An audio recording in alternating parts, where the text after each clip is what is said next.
Hello साथियों, आप सभी का हमारे यूट्यूब चैनल भक्ति देखो ऑनलाइन पढ़ो पर दिल खोलकर स्वागत है। हम लोग आगे की क्लास संविधान निर्माण की प्रक्रिया पढ़ेंगे। 2 क्लासें हमारी पॉलिटी की हो चुकी हैं, ये तीसरी क्लास है और हम संविधान निर्माण प्रक्रिया पढ़ेंगे।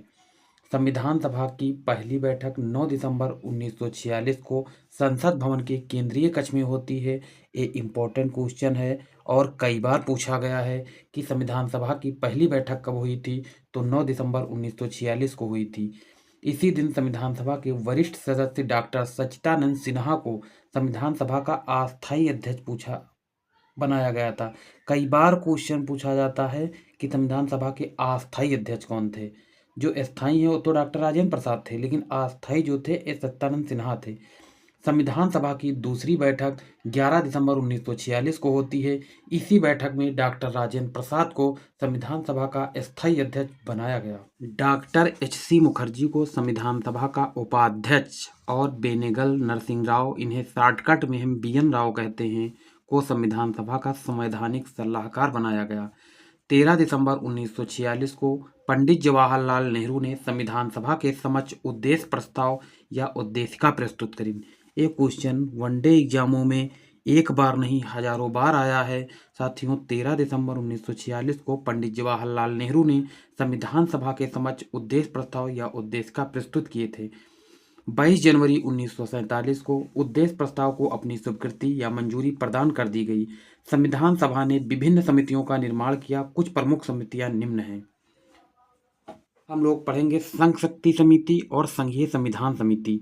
ये दोनों समितियों के 2 अध्यक्ष थे, वो पंडित जवाहरलाल नेहरू थे। प्रांतीय संविधान समिति, मूल अधिकार समिति और अल्पसंख्यक परामर्श समिति, इसके सरदार वल्लभ भाई पटेल थे। सभा संचालन समिति, नियम समिति और राष्ट्रीय ध्वज समिति, इसके डॉक्टर राजेंद्र प्रसाद थे। ये क्वेश्चन प्रारूप समिति, पाठ्यलेखन समिति और मसौदा समिति, ये तीनों एक ही का नाम है। ये कई बार हमने रेलवे ग्रुप डी के एग्जाम में देखा है, वनडे एग्जामों में कई बार पूछा गया है। ये जितने भी हमने तुमको समितियां बताई उनमें से मसौदा समिति जरूर रख लेना। मसौदा समिति के अध्यक्ष डॉक्टर भीमराव अम्बेडकर थे। भारतीय संविधान का पहला प्रारूप डॉक्टर BN राव या बेनेगल नरसिंह राव के द्वारा प्रस्तुत किया गया था। अर्थात 26 नवंबर 1949 को भारत का संविधान पूर्णतः बनकर तैयार हो गया। इसीलिए 26 नवंबर को प्रत्येक वर्ष संविधान दिवस के रूप में मनाया जाता है। 26 नवंबर 1949 को संविधान के केवल 16 अनुच्छेदों को ही लागू किया गया था। जब संविधान लागू हुआ था तो उस समय 16 अनुच्छेद ही लागू किए गए थे। संपूर्ण संविधान को 26 जनवरी 1950 को लागू किया गया। कांग्रेस के 1929 के लाहौर अधिवेशन में यह निर्णय लिया गया था कि प्रत्येक वर्ष 26 जनवरी को स्वाधीनता दिवस के रूप में मनाया जाएगा। इसीलिए 26 जनवरी को गणतंत्र दिवस के रूप में मनाया जाता है। गणतंत्र का आशय जहां का शासन प्रमुख निर्वाचित होता है, अर्थात वंशानुगत नहीं होता। ये आप लोगों को हम समझाने के लिए पॉइंट लिख दिए हैं।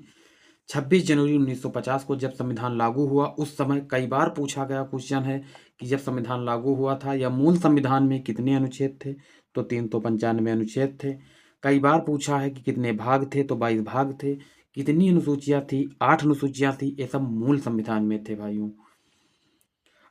संविधान के निर्माण में 2 वर्ष 11 माह 18 दिन का समय लगा था। थैंक यू साथियों। नेक्स्ट क्लास हम कल करेंगे संविधान सभा की अंतिम बैठक।